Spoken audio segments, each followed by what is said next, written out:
Tadparampariyaya Vidmahi Jnanalingeshwaraya Dhimahi Tanno Guru Prachodayate Om. Om Yoga Maharshi Dr. Swami Gitananda Giri Guru Maharaj Ki Jai. Om Puduvai Kalaimamani Puduvai Shakti Yogacharya Amma Ji Meenakshi Devi Bhavanani Guru Mata Ki Jai. Om Shri Gurubhyo Namaha Hari Om. Namaste, Swagatam, Vanakam, Vandanam, Suprapad, Shubdinam. Bonjour, buongiorno, buonasera, buonanotte, kuya, more, boreida, kiyo ora, salamat pagi, ayu bovan, salom. And thank you for being with me once again this morning. 84 weeks of our Scintillating Saturdays. Thank you for making it happen by being here. We have been looking at Pranayama. We have seen the context of Pranayama. We have seen the energy modulations of Pranayama. We have tried to understand how Maharishi Patanjali has given us a perspective of Pranayama as a state of being. And today, I wanted to share some thoughts on the classifications of Pranayama as given by our Guru, Yoga Maharishi Dr. Swami Gitananda Giri. Swamiji, in his tradition, as taught to him by his Guru, Swami Kanakananda Bhrigu, a lineage that traces its way all the way back to one of the Sapta Rishis, Maharishi Bhrigu himself. In that tradition, we find that there's a description of 120 pranayamas. This is much more expansive than the normal teachings of pranayama that are often limited to half a dozen practices. You often find the teachings of the 8 pranayamas or ashtakumbhakas as elucidated by the Hatha Pradipika or sometimes the Garanda Samhita coming into play. But nowhere do we find this expansive depiction of pranayama. Because the whole basis of life itself is prana. And life is not something which is limited. Life is not something you can put in a box. Anything in a box is most probably dead. Life cannot be put in a box. Life is something that is expansive, that is ever growing, that is constantly in the process of growth, evolution, and development. In Swamiji's teachings, we find the same approach to pranayama because prana is life. Prana is Brahman. So how can you limit prana? How can you limit life? How can you limit Brahman? Normally, of these 120 pranayamas that have been described very beautifully in Swamiji, there is a book on pranayama where Swamiji talks about these pranayamas, and we have essays from Ammaji, myself, Devasena and others.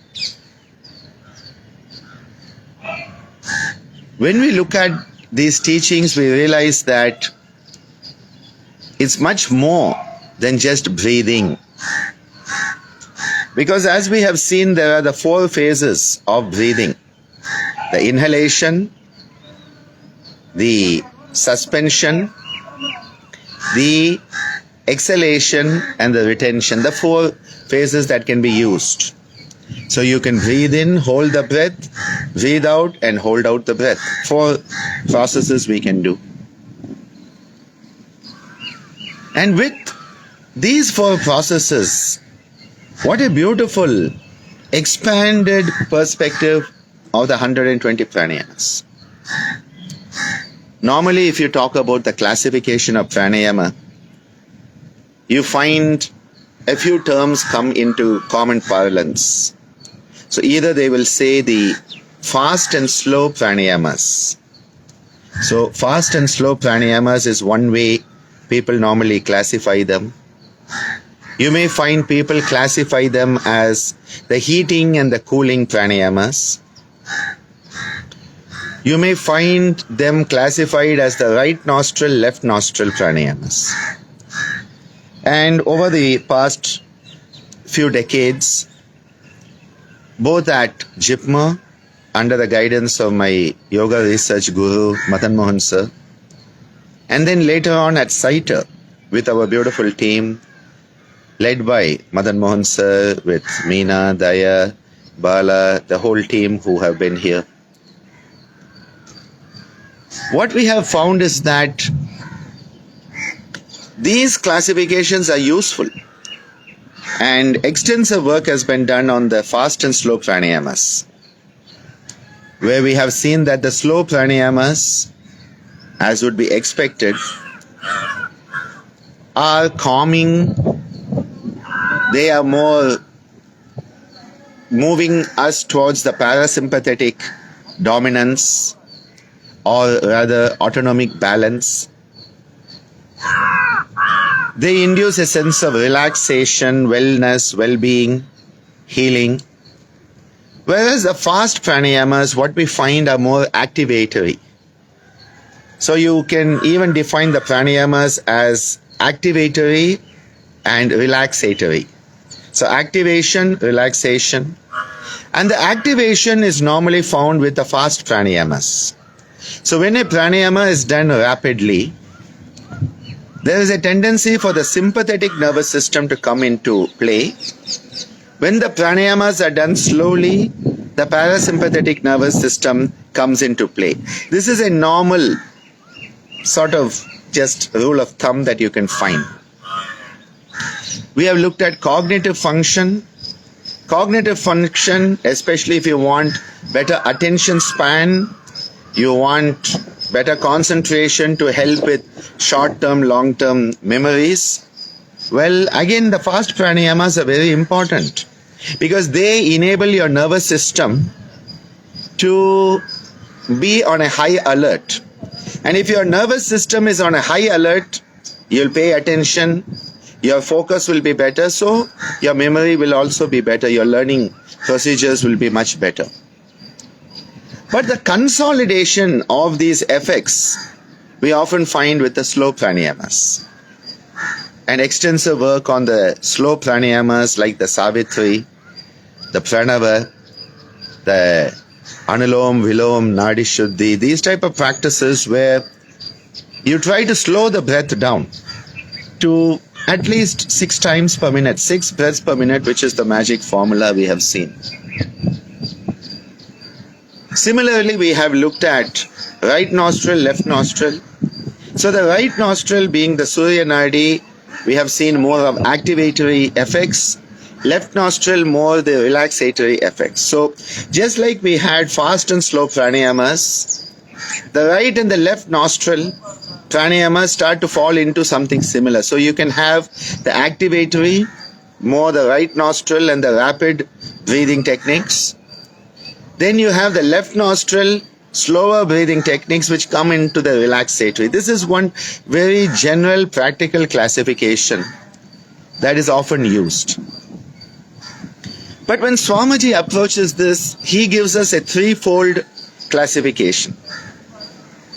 He talks about these 3 general classifications according to the aim, the purpose, and the scope of development available in these practices. So when Swamiji talks about this, he is giving us a structure in which to understand these 120 pranayamas. And the first group, the foundational group, are called the Yoga Pranayamas or the Adama. Adama refers to the base, the foundation. These are the foundational practices where you are still doing what could be called a breathing exercise. So normally, we talk about breathing exercises, and as all of you know, I never like pranayama to be called breathing exercise because it's much more. It's much more. As we have seen, the manas is involved, the prana is involved, not just the respiratory process. It's not just the exchange of gas, okay? It's much more than that. But in the Adama, the foundational yoga pranayama, we find there are practices where we are learning how to breathe. Because most people don't know how to breathe in the first place. Most people are breathing less than 10% of their capacity. Most people are not even aware that they can take charge of the breathing. Most people don't even know there is a side and back to your lungs. Most people think breathing is only happening in the front of your lungs, like a t-shirt having a image on the front. You have a back side of the lung. You have those beautiful 9 vibhaga, Adama, Madhyama and Adhyama, with the front, side and back regions, making 9 subsections in each lung that correspond with the 10 bronchopulmonary segments that modern science talks about. So yes, when you start to become aware of the breath process, you start to change the way you breathe. You become mindful of it. This is where we start. And so these are the practices. Swamiji calls them the Yoga Pranayamas or the Adamas. He then gives us a second classification of pranayamas. He says these are the Samyama or the Madhyama. So we know that the word Madhyama means that which is in the middle. So once you have worked on the base, once you have worked on the Adama, once you have created a foundation, you are then eligible. Some of you are like, here he goes again. We have to be worthy of the experience. You cannot steal the experience. You cannot beg, borrow, or steal the experience. We have to be worthy of the experience. We have to have yogyata. Yogyata, worthiness quotient. So for the Madhyama Pranayamas, we need to have the fitness. We need to pass the worthiness test. We need to have done the first things first. Swamiji's beautiful message. Do the first things first, the last things will take care of themselves. Do the first things first, the last things will take care of themselves. What a beautiful, life-transforming message from Swamiji. The Samyama Pranayamas. What is Samyama? It is the introspectional journey. Dharana, Dhyana, Samadhi. Trayamekatra Samyamaha. When Dharana, Dhyana, Samadhi become one, the experience of the oneness of the experience. The oneness of the experience of Dharana, Dhyana, Samadhi. It is not just Dharana, Dhyana, Samadhi put together. It is the wholesome, Purna experience that you have to have. Then it is Samyama. Otherwise it's Dharana, Dhyana, Samadhi. When does it become Samyama? When you start to expand your consciousness to experience the wholesomeness of the experience. So Samyama Pranayamas are the Madhyamas where these pranayamas are enabling us to go inward. The journey is inward, forward, upward. In case you are sleeping. The journey is inward, forward, upward. That is the journey. It's not just outward. So many people think the journey is outward and you have to get someplace. You don't have to get any place. You have to learn to be where you are. That is the highest lesson. Be where you are. And then, of course, be who you are. Of course, grow so that you can be what you can be. A man must be what he can be. A woman must be what she can be. Paraphrasing Abraham Maslow. The Samyama Pranayamas are the introspectional practices. The Adamas were the foundational practices that create a firm foundation, a Dhrida Bhumi. Again, Maharishi Patanjali. What is Abhyasa? Satu Dhyargakala Nairantarya Satkara Asevido Dhrida Bhumi. Firm foundation, Dhrida Bhumi. Solid foundation has to be there if you are going to build your building. Otherwise, your building will collapse. Do not build houses on shifting sands. If the sand is shifting, your house will collapse. Build a firm foundation. That is why the Adamas, 80 plus practices come in the Adamas. Then you have the Madhyama, which is the Samyama practices. So Swamiji, when talking about these, he says, the Adama practices are useful to correct breathing disorders.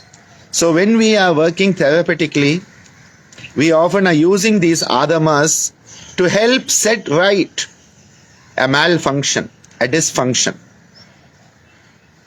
Because if you are not healthy, it's going to be very difficult for you to go inward, upward, forward in the higher aspects, inner aspects of yoga. So one needs to work on those conditions that are interfering with your health and are preventing you from developing yourself into the higher phases of yoga. That is why they are the Yoga Pranayamas. They help us to cleanse ourselves. They are the cleansing practices. The Adamas are the cleansing practices.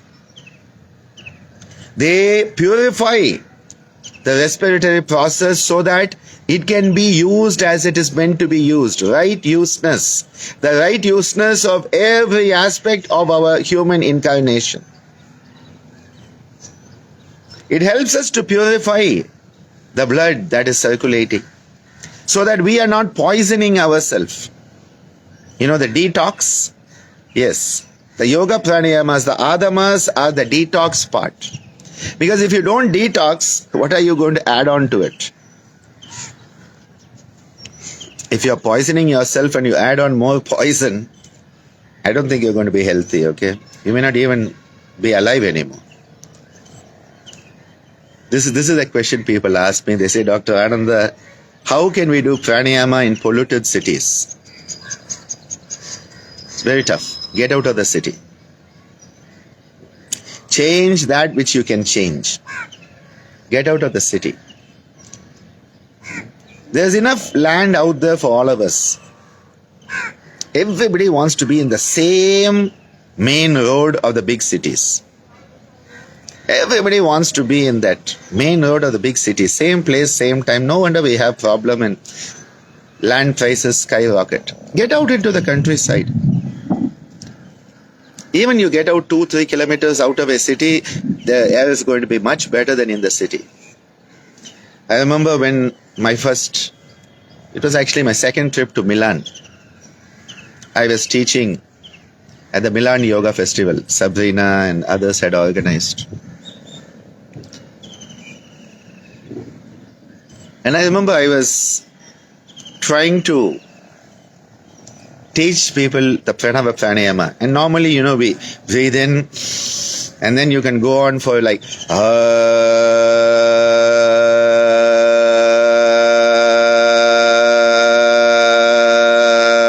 you go on so long. And here I am teaching at the Milan Yoga Festival. This invited master from India, Maestro. And we start. And I go out. That's all. Nothing more is coming. I'm like, Ananda, seriously, are you out of practice? What's happened to you? You have lost it? You are supposed to be teaching people and look at you. That's all. Oh my God, it was such a tough session that day. I'm like, I just cannot breathe out. That's all. Normally, and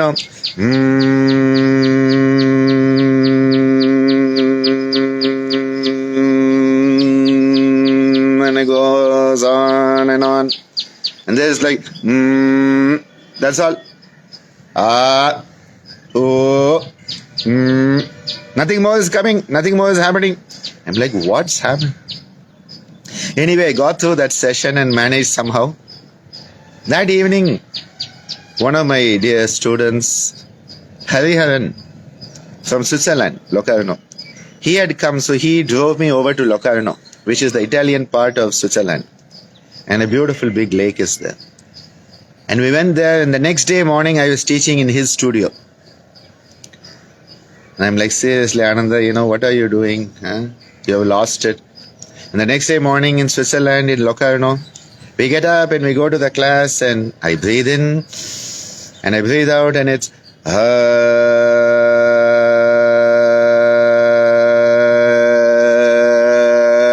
and I'm like, wow, I've got it back. And then it hit me. The pollution in Milan. See, in India, when a city is polluted, you know it is polluted because it stinks and you cannot see anything. In Western countries, everything looks so clean, but it's so polluted. So, it didn't even occur to me that the level of pollution in Milan had prevented me. My own body systems were trying to save me by not letting me breathe deeply. This is the body's protective mechanisms. Because I was in a poison, toxic environment, the body was not letting me breathe as I normally breathe. And the moment I got out of that environment, the moment I changed from Milan to Locarno, from the Italian industrial part to that Swiss relaxative part with the Swiss cheese, suddenly what happened? My body said, now you can breathe. Go ahead, Ananda, breathe as much as you want. It was a good lesson. So one has to be careful if one is living in polluted environments, that pranayama in a polluted environment, I don't know whether it is really anything worth pursuing. One needs to be very, very clear. Swamiji used to say, be out in a place where there are trees. Go into the forests, the woods, the hills, the mountains. Go out onto the beach. The prana that is coming off the ocean is amazing. So one has to think of that. Yes, I saw a question from Gurleen earlier. These cleansing practices like the Mukha Bastrika are part of this Adama. Here, not only are you trying to cleanse the bloodstream, you are trying to tone up the internal organs of the body. All the visceral function of all the internal organs is brought into its peak efficiency, optimal functioning. Because you want to have a body that is functioning optimally, then you want to have a mind that is functioning optimally.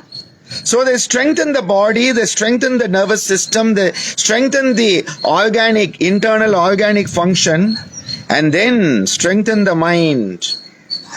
So if you look at the Adama Pranayamas, the foundational Yoga Pranayamas, these Pranayamas, they are covering a wide range from general health at the physical level as well as the psychological level, and Swamiji says they provide a form of internal hygiene.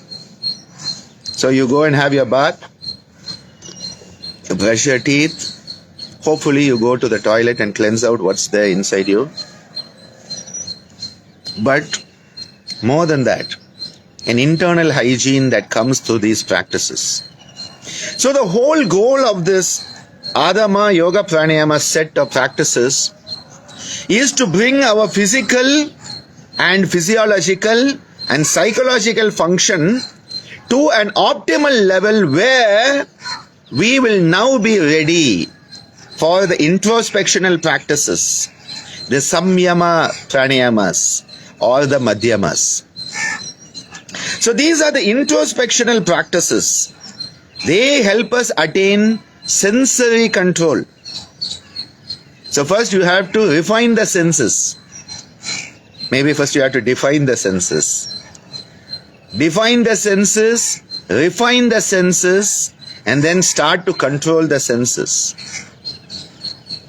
You engage the senses in a mindful, conscious way.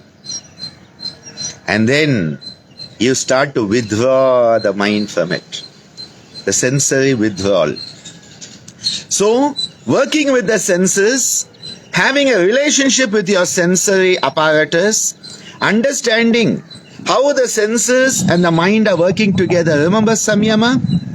So how the senses and the mind are working together.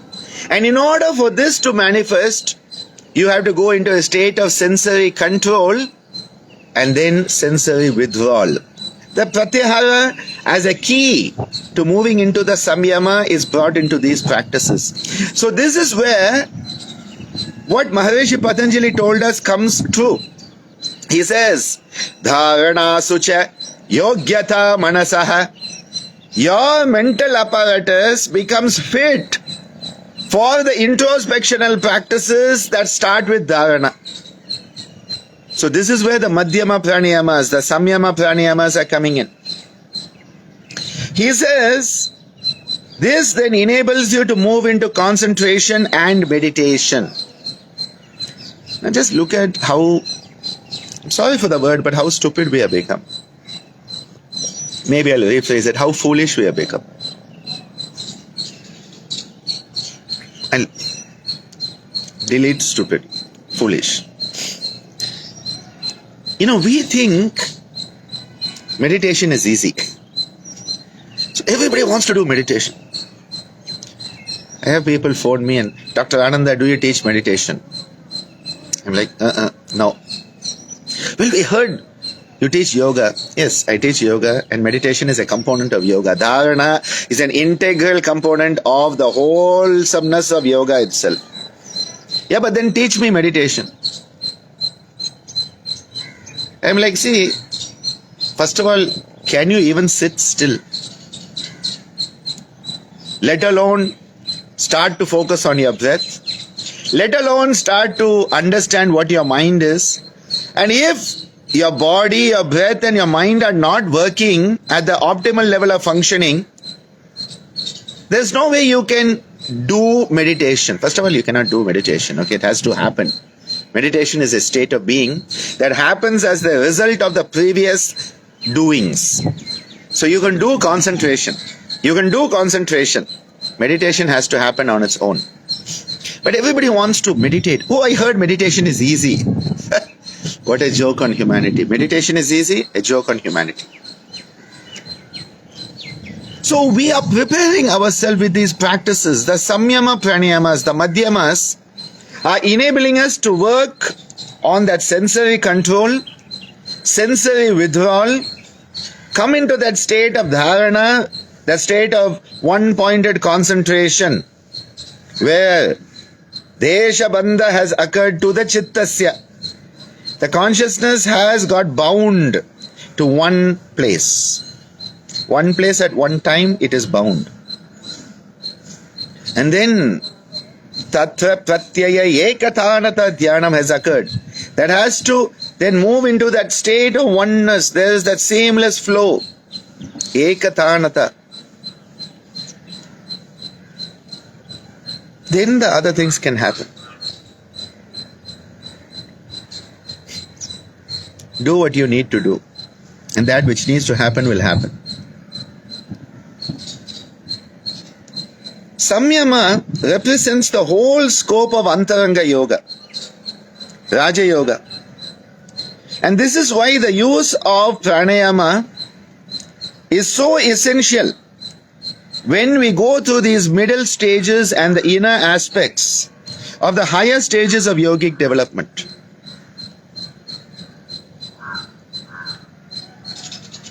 It is so essential that we go on those inner aspects of yoga. The Bahiranga is important as the foundation, but the Antaranga, that is where everything is happening. It's in the Samyama that everything is happening. That is why the whole of the Vibhuti Pada is based on the Samyama and the Viniyoga of the Samyama itself. The application of that Samyama process. So you have set the stage with the Adamas, the Yoga Pranayamas, creating a foundational basis where there is optimal functioning of the body, the breath, the emotions, the mind.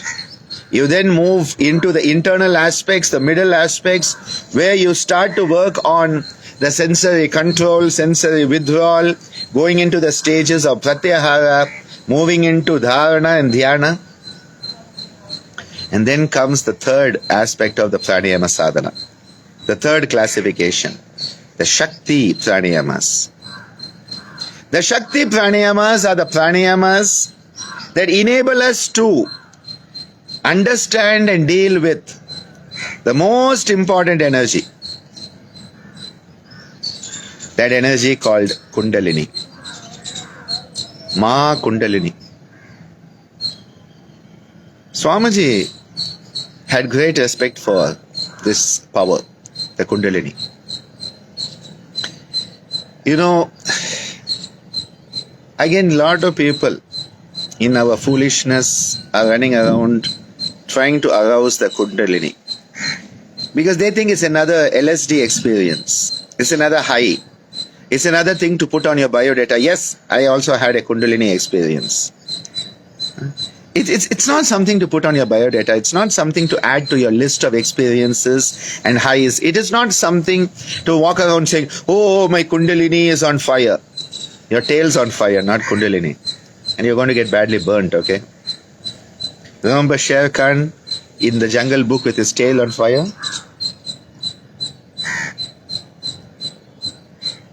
At least when Hanumanji, Pavana Sutta Hanumanji, when Hanumanji's tail was put on fire, he did a good thing. He burned down the whole of Lanka, except the Ashokavana. He burns down the whole of Lanka.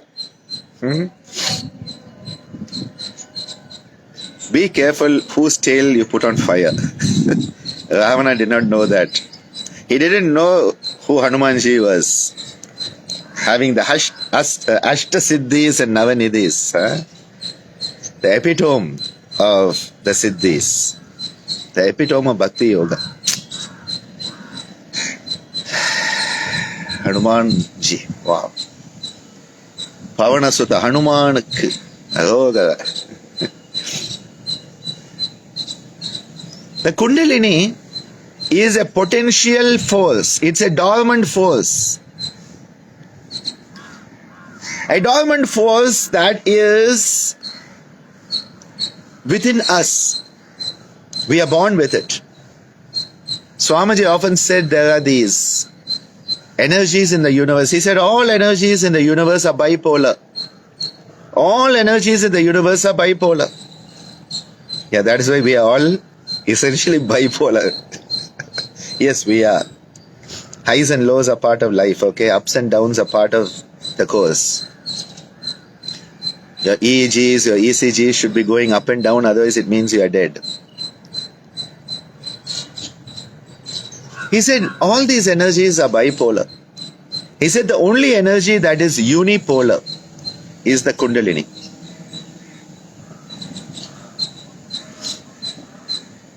The only energy that is unipolar is the Kundalini. And this is an energy in the Kanda.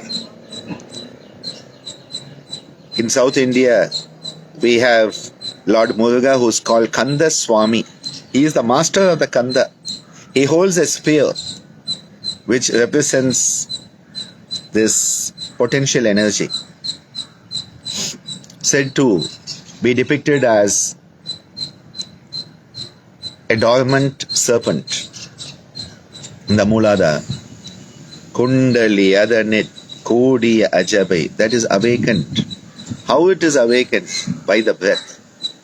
Abhaya tells us, Kundali Adanit Kodi Ajabai Vindel மந்திரம் வெளிப்பட உரைத்து மூலாதாரத்து மூண்டழு கணலை காலால் எழுப்பும் கருத்தறிவித்து. காலால் எழுப்பும் here refers to the breath. The use of the breath to enable the arousal of the Kundalini, the awakening of the Kundalini. Swamiji often told us that all the secrets of our human nature are found in the Kundalini. He said,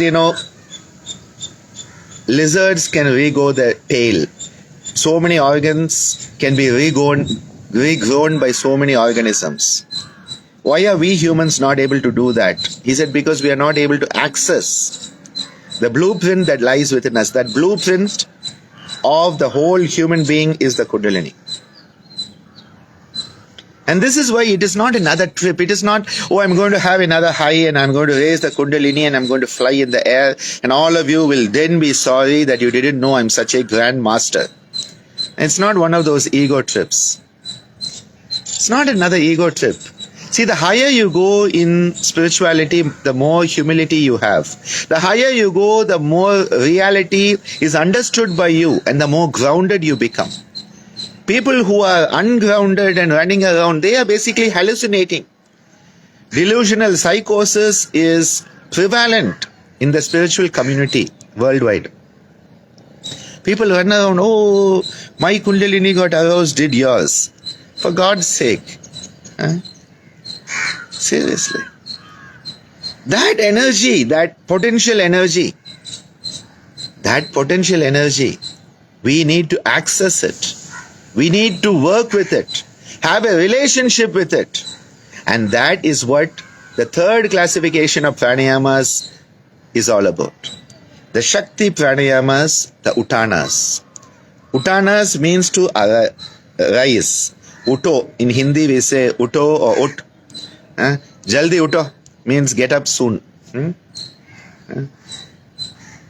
baj gayi, jaldi Utto. It's 8 o'clock, get up, you're getting kids to school. That one. Utto, Ut, which is the root again of Udhyana Bandha. Uttanas are those practices that enable us to rise, to arouse the dormant energy. And that is why they are called the Shakti Pranayamas. These are the Pranayamas that produce powerful prana, Shakti, arousal and control. They are the most potent form of yogic stimulation. These practices are guarded by the masters. You don't go, I hope you don't go and sell yourself in the marketplace. Okay? I hope you don't sell your mother in the marketplace. Sorry for being so blunt, but that is the reality of it. If you will not sell yourself, if you will not sell your mother in the marketplace, will you sell these highest teachings that are more precious? They are more precious. For me, yoga is my divine mother. I refuse to sell her in the marketplace for peanuts. Don't be another Judas. This whole idea that it has to be in the market, this whole idea of a yoga industry, what an oxymoron, the yoga industry. Multi-billion-dollar yoga industry. For God's sake. For God's sake. Where has the concept of Yogeshwar Krishna, Bhagavad Gita's concept gone? Karmanyevadikaraste ma phaleshu kadachana. Where has that gone? In this craze for more and more and more and more. Ego glorification, megalomaniac, pseudo masters. These are teachings that are precious. You guard them with your life. When you have something in your possession that is precious, you will, for God's sake, guard it with your life. And then people think, I signed up for your course, teach me these. I paid you the fees.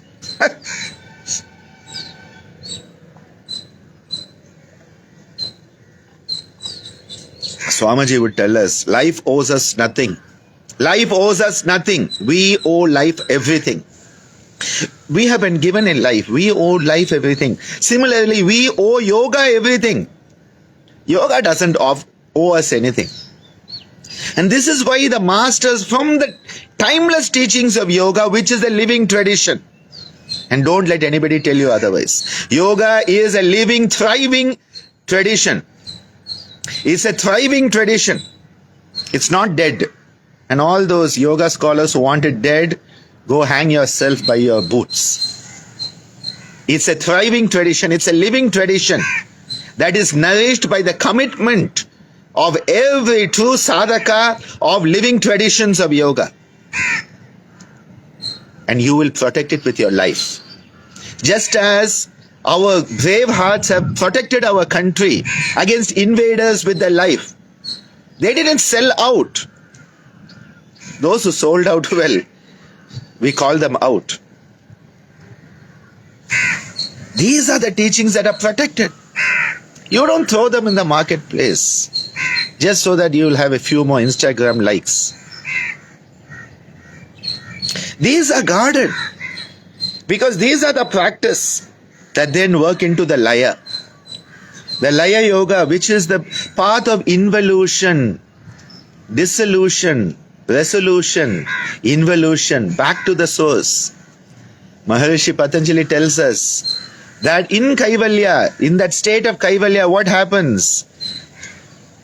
Purushartha Shunyanam, the purpose of the human incarnation has been completely fulfilled. That is why the Purusha has incarnated as us. It has had that experience. Purushartha Shunyanam, Gunanam, Pratiprasava Kaivalyam. The gunas involute into their original nature, and you are in Kaivalya. It's a journey of going back home, sweet home. You have to go back to the source. That is the process of laya.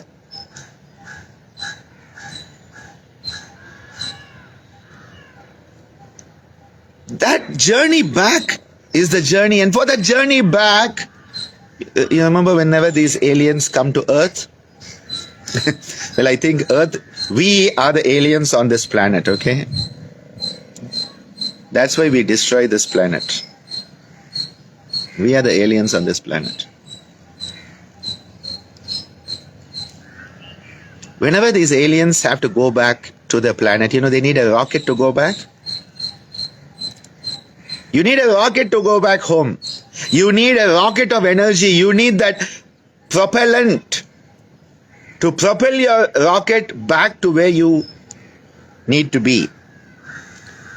That rocket propulsion is the Kundalini. And that is why these Laya Yoga practices, they work on this.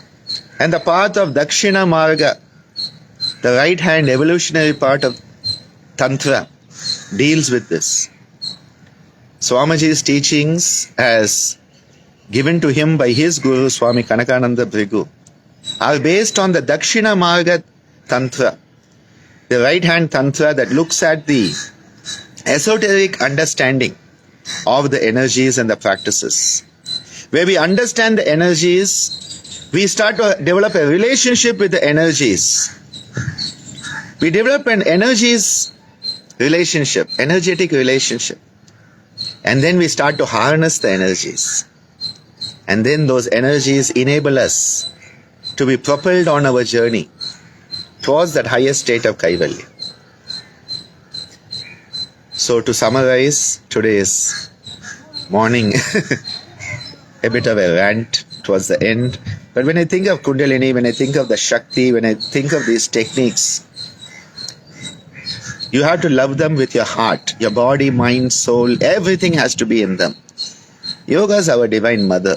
We cannot sell her, okay? So that really gets me because we have to be truthful to her. The Adamas, the Yoga Pranayamas that create the foundation. The Madhyamas, the Samyama Pranayamas that enable us to go inward and find ourselves, realize ourselves. And then the Shakti Pranayamas that enable us to transcend that self.